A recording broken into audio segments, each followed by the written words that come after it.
अथांग सागराच्या कुशीत विसावलेला हा कातळाचा कडा, हा फक्त कडा नाही तर निसर्गाने स्वतःच्या हातांनी घडवलेली एक जिवंत कलाकृती आहे. इथे लाटा फक्त किनाऱ्याला स्पर्श करत नाहीत तर मनालाही शांततेची हळवी साथ घालतात.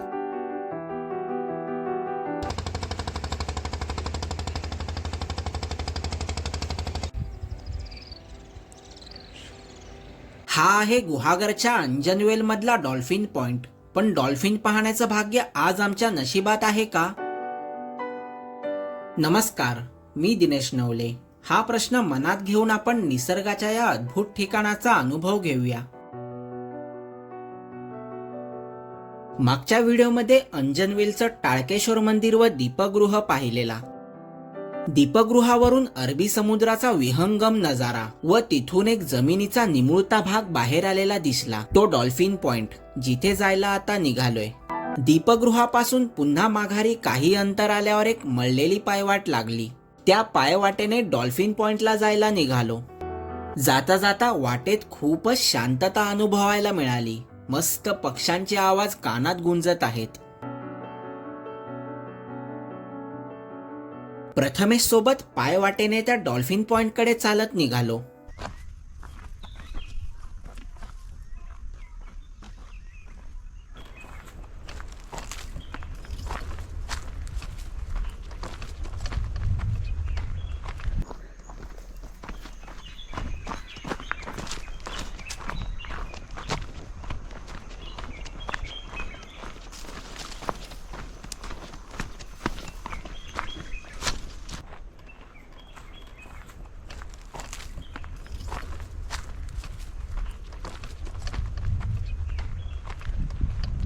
थोडं अंतर पार करून आल्यावर कड्यावरच टाळकेश्वर मंदिर व लाईट हाऊस दिसलं.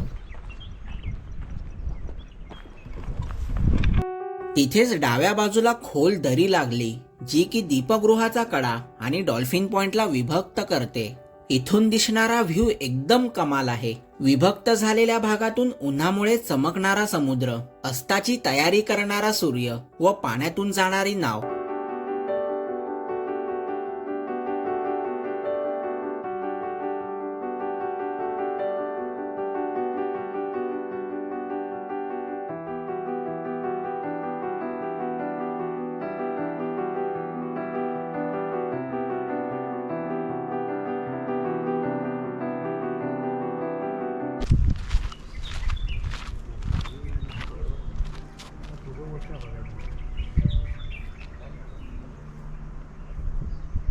त्या पॉइंटला थांबून आम्ही संपूर्ण परिसर पाहू लागलो.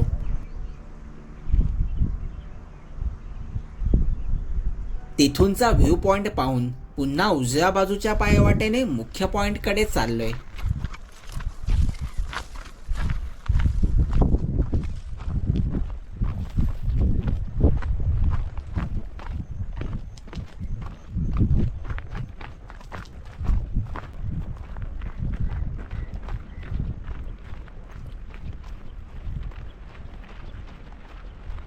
या पॉइंटच्या उजव्या बाजूने सुद्धा निळाशार समुद्राचा नजारा दिसतोय.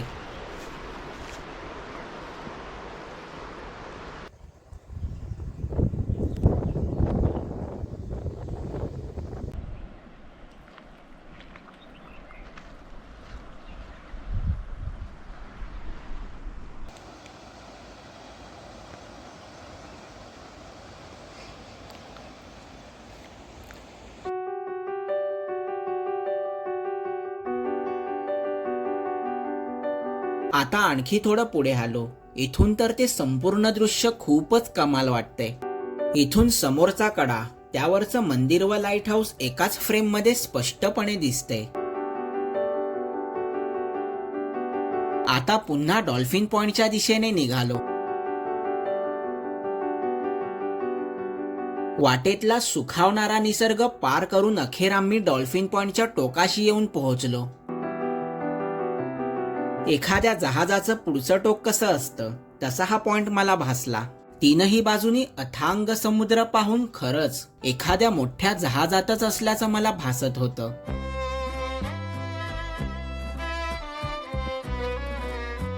या पॉइंटच्या टोकावरून अथांग पसरलेला समुद्र, अस्ताला चाललेला सूर्य व आजूबाजूचा परिसर पाहिला.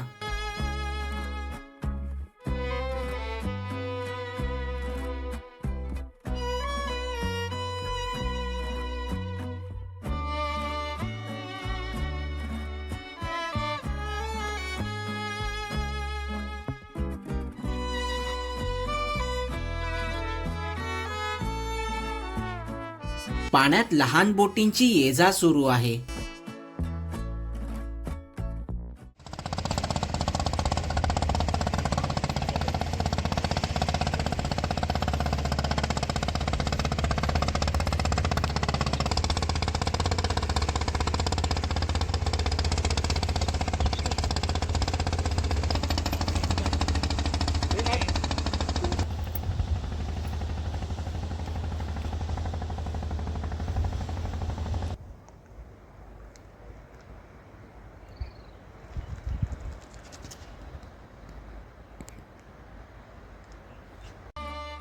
आकाशात पक्ष्यांची माळ मुक्तपणे उडताना दिसली.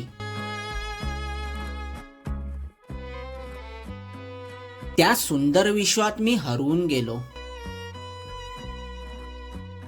इकडचे स्थानिक लोक या जागेला इंग्रजकडा म्हणूनही संबोधतात. उंच कठड्यावर उभं राहिलं की काळही क्षणभर थांबलेला वाटला. इथून समुद्रात डॉल्फिन्सचे दर्शन घडते, पण जर आपलं नशीब चांगलं असेल तर.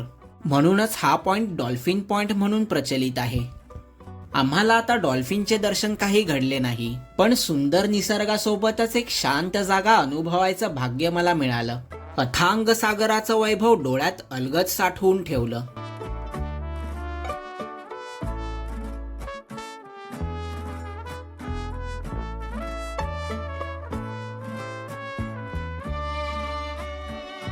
अखेर आता सूर्यास्ताची वेळ जवळ आली आणि बघता बघता तो सूर्याचा तांबूस गोळा क्षितिजाच्या पलीकडे गुडूप होऊन गेला. या व्हिडिओ सोबतच माझ्या गुहागर मुक्कामाचा दुसरा दिवस इथेच संपतोय. पुढचा व्हिडिओ हा गुहागर सिरीजच्या तिसऱ्या आणि शेवटच्या दिवसाचा पहिला व्हिडिओ असणार आहे, जो की ऐतिहासिक पालशेत गावातल्या श्री लक्ष्मीनारायण मंदिरावर असणार आहे.